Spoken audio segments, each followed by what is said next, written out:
É com muita alegria que estamos aqui atendendo o convite que nos foi formulado pelo Seara de Amor e Luz, que está completando 53 anos de fundação. O grupo foi fundado sob a orientação de Chico Xavier no dia 18 de outubro de 1968, pelo casal amigo de Chico Xavier, desde muito tempo, Jaime e Dona Terezinha Castro, e com a sua filha Lucila, que hoje continua também junto com Dona Terezinha à frente das atividades do Seara de Amor e Luz. E nos foi solicitado que falássemos alguma coisa a respeito do Natal de Chico Xavier. Estamos nos aproximando do Natal, dessa data mais importante do calendário que celebra para nós, a humanidade, o nascimento de Jesus Cristo, a luz do mundo. E nós gostaríamos de dizer que, em verdade, a vida de Chico Xavier era um Natal constante. Era uma celebração ininterrupta em torno da figura do Cristo, de Jesus Cristo. Chico Xavier tinha uma reverência que nunca vimos em ninguém mais sobre a figura de Jesus Cristo. Ele se emocionava sempre que falava de Jesus, ele se emocionava e às vezes chegava a se emocionar até as lágrimas. Sem dúvida alguma, ele foi um apóstolo do Cristo na terra, que exemplificou o Evangelho a cada dia de sua abençoada existência, de seus abençoados 92 anos, quase 93 anos de existência, 75 anos dedicados inteiramente à mediunidade, à condição de médium espírita cristão. Durante 75 anos, Chico trabalhou ininterruptamente, desde os 17 anos de idade, a serviço da causa do Evangelho redivivo, a serviço do Consolador prometido. Chico, sem dúvida, foi um apóstolo do Cristo nos tempos modernos. Temos plena convicção de que ele foi a reencarnação de Allan Kardec e veio à Terra para dar complemento à codificação, para que o Espiritismo, de fato, mostrasse ao mundo a sua face consoladora, porque o Espiritismo é uma doutrina de tríplice aspecto: ciência, filosofia e religião. Kardec, quando da codificação, falou sim a respeito da figura de Jesus, com grande respeito e com grande reverência. Mas nós podemos dizer que foi na condição de Chico Xavier que Jesus, na doutrina espírita, ganhou uma maior dimensão, que o Espiritismo de fato se mostrou em sua face consoladora na condição de cristianismo redivivo. Mas Chico Xavier ele comemorava o Natal, a data máxima da cristandade. O mês de dezembro era um mês muito especial para Chico Xavier. Não vamos aqui a falar a respeito da data, da verdadeira data do nascimento de Jesus Cristo, que é fruto de muitas controvérsias. Mas, convencionalmente, Jesus nasceu, comemoramos o Natal no dia 25 de dezembro. E no mês de dezembro, a vida de Chico Xavier, ela era um pouco diferente, porque praticamente o mês todo de dezembro, ele possuía atividades referentes à comemoração do Natal, atividades que se referiam ao nascimento de Jesus. Ele começava lá no Grupo Espírita da Prece, aqui em Uberaba, mas claro, esse trabalho de Chico, ele veio desde Pedro Leopoldo, não é? Quando Chico Xavier fundou lá o Centro Espírita Luiz Gonzaga, em Pedro Leopoldo.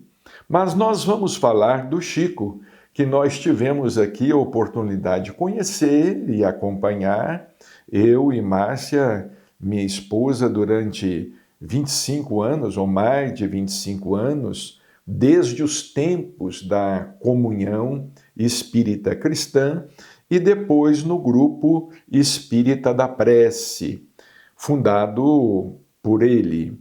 Nós chegamos a ser membro da diretoria da Comunhão Espírita Cristã, secretário da Comunhão Espírita Cristã. Então vivenciamos muito bem essa fase, esse período de Chico Xavier. Era a distribuição de Natal. A distribuição de Natal desde a Comunhão Espírita Cristã, desde a sua fundação aqui em Uberaba, porque Chico veio para Uberaba no dia 5 de janeiro de 1959 e deu sequência ao trabalho que ele já realizava lá em Pedro Leopoldo, ao seu trabalho mediúnico, doutrinário e assistencial, porque Chico nunca se afastou dos mais necessitados, dos carentes, dos mais pobres. Ele nunca saiu da periferia. Em verdade, Chico Xavier vivia, trabalhava, desenvolveu todo o seu trabalho na periferia, junto aos mais carentes, aos mais necessitados. E a distribuição de Natal, realizada na Comunhão Espírita Cristã, depois no Grupo Espírita da Prece, era maravilhosa e nos emocionava a todos. Vários amigos de Chico Xavier concorriam para que essa distribuição fosse feita, fosse realizada.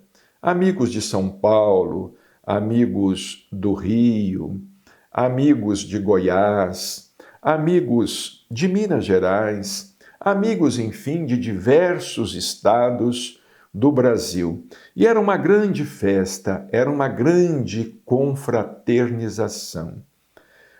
Milhares de cestas básicas eram distribuídas com as famílias carentes, brinquedos distribuídos para as crianças, enxovais para recém-nascidos. E Chico Xavier, sempre muito alegre, sorridente, à frente daquele trabalho e fazendo questão de ficar o tempo todo daquela distribuição, que às vezes chegava a envolver 10 mil pessoas, 15 mil pessoas. Temos fotografias antigas daquela época mostrando a extensão daquelas filas que se formavam e a emoção daquelas pessoas que residiam na periferia da cidade de Uberaba, nos vários bairros da cidade de Uberaba e que se dirigiam para lá, não é? Iam receber ali o seu mimo de Natal, a sua lembrança do nascimento de Jesus Cristo. Mas era muito emocionante ver o encontro de Chico Xavier, que ele fazia questão de ficar o tempo todo ali cumprimentando as pessoas. E impressionante a memória de Chico Xavier. Ele chamava diversas pessoas pelo nome, pelos seus apelidos, perguntava pelos seus familiares, como vai sua mãe, seu pai, o seu avô, a sua avó, como vai seu filho, está melhor de saúde. Eram cumprimentos rápidos, claro, eram cumprimentos muito rápidos, porque centenas e centenas de pessoas, a distribuição costumava levar 5 horas, 6 horas, com equipe imensa. A equipe da comunhão, depois a equipe do grupo espírita da prece, com as equipes que vinham de fora, não é? De São Paulo, chegavam aquelas jamantas enormes, com centenas e centenas de cestas básicas, frutas, caixas de maçã, não é? E era muito emocionante porque durante aquele tempo em que ele estava em contato com aquelas pessoas, Chico ia conversando conosco, ia nos transmitindo lições muito importantes sobre a vida de Jesus, como certa vez, não é? Lá no grupo espírita da prece, uma multidão imensa. O grupo espírita da prece, edificado, construído na Avenida João 23, era e como é uma casinha muito simples, uma casinha pobre, o centro espírita, o grupo espírita da prece, e as pessoas estavam se aglomerando e estava havendo assim o risco de que a multidão até derrubasse os muros do grupo espírita da prece, porque a necessidade sempre foi muito grande e muitas pessoas queriam receber primeiro e faziam pressão sobre os muros do grupo espírita da prece, e nós estávamos ali esperando o auxílio dos policiais para que os policiais pudessem controlar as filas, porque as filas estavam fugindo ao controle, né? Aí naquele momento, conversando com Chico, os portões foram fechados, conversando com Chico, Chico olhou assim para o infinito e com os olhos assim umedecidos, ele começou a nos falar de Jesus, dizendo que Jesus havia pregado o Evangelho em fuga. Uma das grandes lições, se nós fôssemos falar aqui sobre as lições que Chico falava conosco, nós teríamos que nos estender aqui por várias horas, apelando, não é, para a memória e para o que se encontra também escrito em diversos livros que já publicamos a respeito sobre a vida de Chico Xavier. Então Chico nos dizia assim a todos nós que estávamos ali receiosos, né, de que o muro cedesse, aí seria uma invasão, não é? Ali poderia acontecer incidentes desagradáveis, não é? Aí o Chico diz assim, o Senhor, o tempo todo, Jesus o tempo todo pregou o Evangelho em fuga.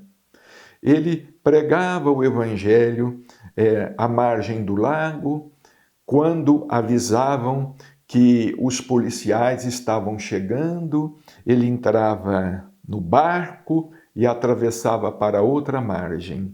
Ele ia para outra margem do lago. Então ele ia pregar na outra margem. Eles iam procurar na outra margem, ele tornava a ir, pegava o barco novamente, ia para outro local, continuando a pregar, pregando o evangelho em fuga.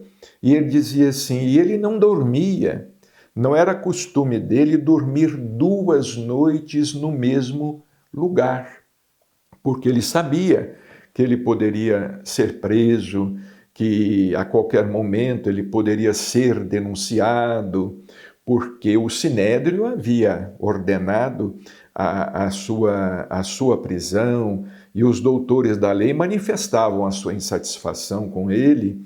Então, ele pregava o evangelho em fuga.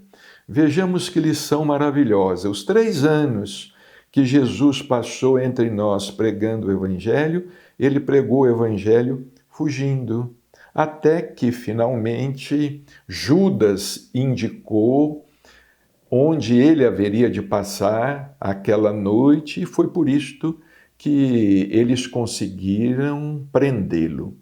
Então, essa distribuição de Natal era uma distribuição tradicional durante muitos anos, e nós nos emocionávamos também com as pessoas, com aquelas senhoras idosas, aqueles senhores doentes, aquelas crianças. Eu me recordo de que certa vez, antes de chegar até o Chico, assim mais ou menos uns 10 metros, antes de chegar até onde o Chico estava, uma senhora caiu de joelhos e ela continuou caminhando de joelhos até onde Chico estava para beijar-lhe as mãos. Era tudo assim muito emocionante. Claro, o Chico ficava muito constrangido com tudo isto, ele se levantava, não, minha filha, não faça isto, meu filho, não faça isto. Ele ficava assim muito constrangido. Aquelas senhoras que às vezes entravam com raminhos de flores do campo para dar a ele, em gratidão, não é? Em gratidão pelo que estavam recebendo, porque passavam fome. Naquela época era tudo muito mais difícil do que hoje, né? Então essa distribuição de Natal de Chico Xavier, ela acontecia assim, em meados de dezembro até o dia 15, mais ou menos, não é? No dia e também em dezembro ele tinha um outro compromisso. Além desse compromisso da distribuição, ele ia todos os anos, a Goiânia, visitar uma colônia de rancenianos. Era uma outra emoção.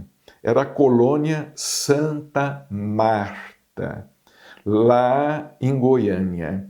Uma pequena vila de rancenianos, de leprosos. Ele fazia questão.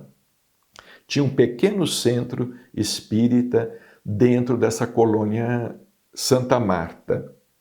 E Chico ia todos os anos a Goiânia, e as pessoas, alguns amigos iam na companhia dele, e ele fazia questão de visitar leito por leito, porque alguns rancenianos caminhavam, não é? Conseguiam andar. Outros não, tinham perdido os dedos dos pés, tinham se desfigurado, então ficavam recolhidos em seus quartos, em seus leitos. E Chico fazia questão de visitá-los, de visitar quarto por quarto, visitar os mais necessitados, os mais doentes, e os abraçava.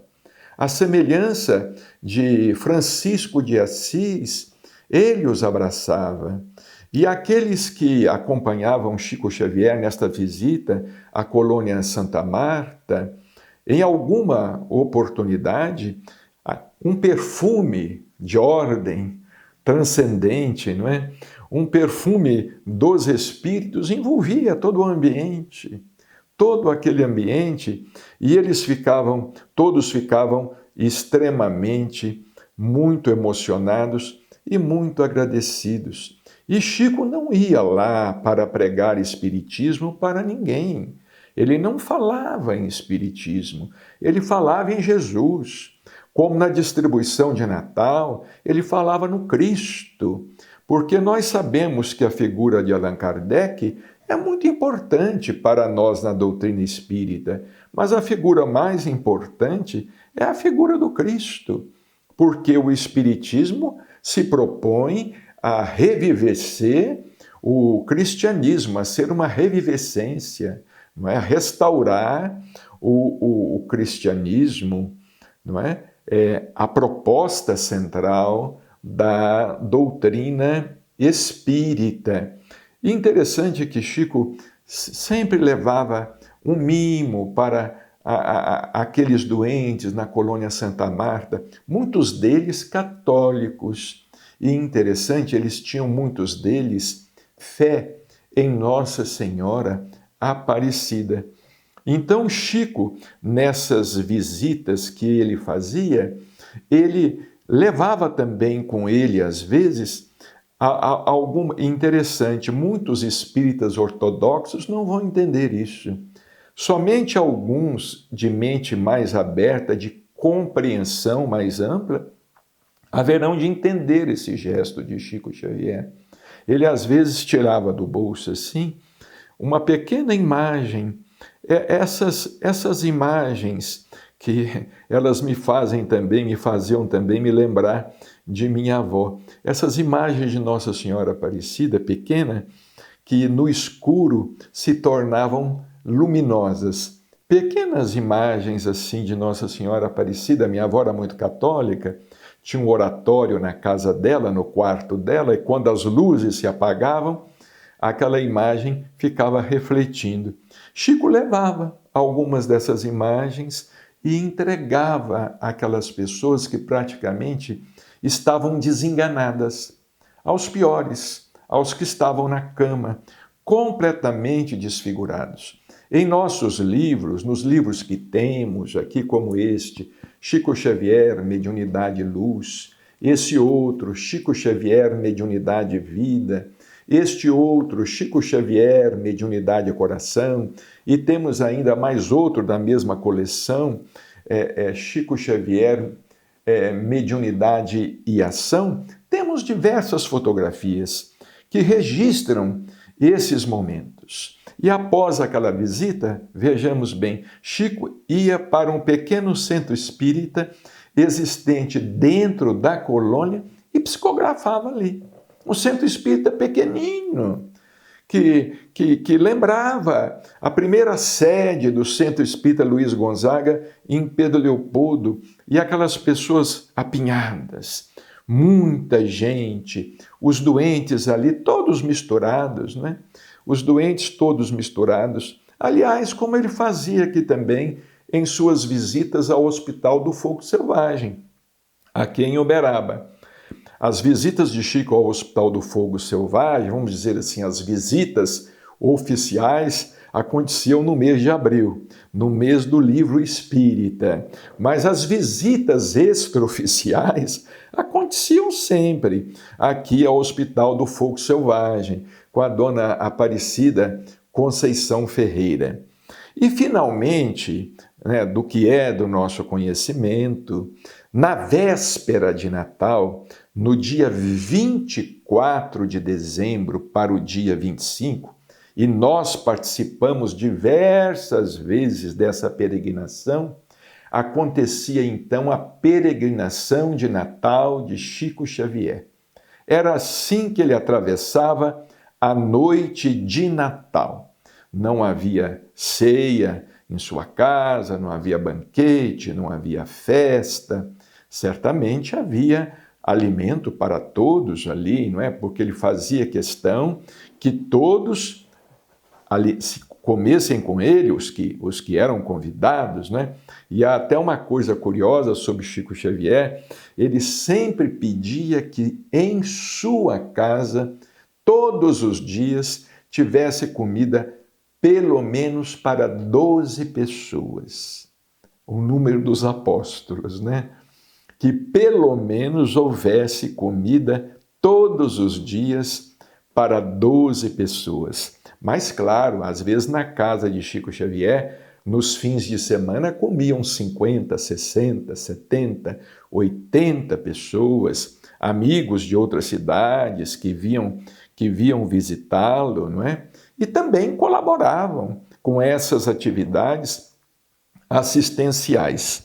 Mas essa visita, essa peregrinação de Natal era maravilhosa. Como a gente aprendia tanto na companhia de Chico Xavier.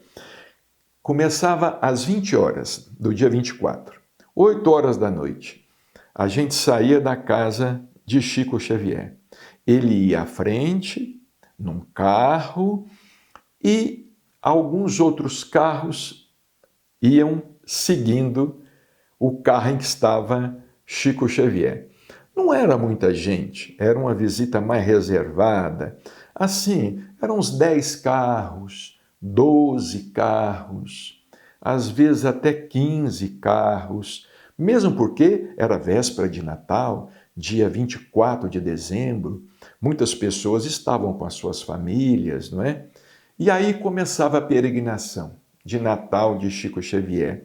Ele visitava casas na periferia da cidade, casas que ficavam nos diversos bairros periféricos, nos mais periféricos, as casinhas mais pobres, na periferia da cidade de Uberaba. Eram casas previamente escolhidas, mas essas visitas eram muito emocionantes. Às vezes, para chegar até uma casinha, um casebre, nós tínhamos que deixar o carro à distância, porque os buracos eram tantos os desbarrancados, que os carros não tinham como chegar mais perto. Então a gente deixava o carro e acabava de fazer de cumprir aquele trajeto a pé. Chegávamos naquelas casas, Chico entrava naquelas casas, cumprimentava as pessoas. Alguém encarregado disso discretamente entrava e deixava na cozinha cestas básicas, pães, às vezes brinquedos, enfim, o que tivesse. Entrava assim, sem ninguém perceber, e deixava na cozinha da casa. Eram casas pequenas, casas às vezes de 2 cômodos, 3 cômodos. O Chico não se sentava, ele ficava em pé, ali, conversando um pouco com aquelas pessoas, com aquelas senhoras, com aqueles senhores. Às vezes as crianças cantavam para ele, as crianças da casa cantavam uma música para ele e entregavam flores também para ele. Ele enfiava a mão no bolso discretamente, tirava lá algumas notas, algum dinheiro, não é? Eu nem me recordo mais qual era a nota da época, né? Porque eu sou do tempo do Cruzeiro Velho, do Cruzeiro Novo, e depois do Cruzado, e agora do Real, né? Ele tirava umas notas do bolso, amassava aquelas notas, dobrava aquelas notas para que ninguém percebesse, e quando ele ia se retirar, ele deixava aquelas notas nas mãos da dona da casa, da avó daquelas crianças, que às vezes eram órfãos ou haviam sido abandonadas, não é? Aí nós íamos para um outro, voltávamos para o carro, íamos para uma outra casa, para outro bairro, e em cada casa era uma lição, porque ele comentava conosco coisas extraordinárias. Não é? Nós temos essas visitas também registradas em nossos livros biográficos sobre Chico Xavier. Nós visitávamos aproximadamente umas 12 casas, 13 casas ou mais. Era mais ou menos isto, assim, em torno de 12 casas que nós visitávamos. E quando a peregrinação começava às 8 horas da noite e encerrava-se numa casa, tinha uma casa onde a peregrinação terminava. Aí já era mais de meia-noite. Aí eu costumava brincar, e certa vez falei até com o Chico, né, brincando também. Pois é, Chico, Jesus já nasceu, não é? Já é mais de meia-noite. Ali naquela casa ele se sentava para descansar, porque o roteiro não era brincadeira, ele se sentava para descansar, não é? Aquela senhora, era uma casa assim de condições um pouco melhores, aquela senhora servia algum pedaço de bolo, não é? Alguns biscoitinhos feitos por ela, alguns biscoitinhos, bolachas caseiras, e tinha chá. Eu me lembro disso. Chá de chá de folha de laranja, chá de canela, chá de limão, chá de erva cidreira, chá de erva doce. E ali Chico descansava. Mas eu vou contar um caso a vocês que me marcou muito. Nós visitávamos uma casa num dos bairros bem mais pobres aqui de Uberaba, onde residia um mendigo muito conhecido na cidade. O apelido dele era Cabeção, porque ele havia tido hidrocefalia, tinha a cabeça grande e era paralítico. E ele vivia dentro de um carrinho de madeira, no centro da cidade. Alguém levava ele sempre no centro da cidade. Ele ficava ao lado da farmácia Drogazil, no centro da cidade, tirando esmola. Todos os dias, ele era muito conhecido. E o Chico visitava a casa do Cabeção. Cabeção tinha lá muitas irmãs, irmãos. Era uma casa muito pequenina. A gente, para entrar na casa do Cabeção e não bater a cabeça no telhado, a gente tinha que se abaixar. E nós entramos naquela casa acompanhando o Chico, e esse rapaz, que já desencarnou, o Cabeção, ele estava na cama, esperando a visita do Chico. Ele não caminhava, ele tinha uma certa debilidade, falava com dificuldade devido à hidrocefalia. E o Chico ali conversando, ele pediu um cigarro. O Chico disse assim: alguém arruma um cigarro para o nosso irmão. Ele não chamava o Cabeção de Cabeção, não. Alguém arranja um cigarro para o nosso amigo, para o nosso irmão. Ele o chamava pelo nome, mas eu não me recordo do nome dele. Alguém arranja um cigarro. E logo aparecia um cigarro aceso. O Chico dizia assim: eu não fumo, mas alguém aqui deve fumar. Arranja um cigarro para ele. Aí, depois de conversar um pouco, o Chico perguntou assim, cadê a fulana? Era a irmã dele, uma menina com seus 14 anos de idade. E ele já deveria ter aí os seus quase 30 de idade. Não é? Cadê a fulana? Era a irmã dele com os 14 anos de idade. Ah, a fulana está aí. Não dava para entrar todo mundo, ela estava no quintal. Vai lá, busca a fulana. Aí a fulana veio, né? O Chico tinha levado para ela uma boneca enorme, uma boneca linda, e havia levado também umas roupinhas de bebê. Aí o Chico deu a boneca para a menina, que estava grávida. 14 anos estava grávida, a barriguinha crescida e tudo, e ninguém perguntando nada, mas estranhando. Ela muito nova, e deu a boneca, e deu as roupinhas de bebê. Quando nós saímos da casa do Cabeção, alguém perguntou: Chico, mas ela já está grávida? 14 anos, uma menina linda, já está esperando o bebê. O Chico falou: já está esperando o bebê. E o filho é dele. O filho é dela e dele, que é irmão dela. Aí as pessoas ficaram assim, não é? Aí o Chico disse: olha, é uma casa muito simples, é uma casa muito pobre, só tem uma cama, dormem praticamente todos juntos. E as coisas acontecem. Não houve da parte do Chico uma palavra, como não havia, né? De recriminação, uma palavra de dizendo, não. O que houve foi muita alegria. Ele levou uma boneca para a menina, levou as roupinhas de bebê para a menina, não tocou no assunto, mas ele sabia de tudo. Em cada casa que ele entrava, ele sabia de tudo sobre os seus moradores.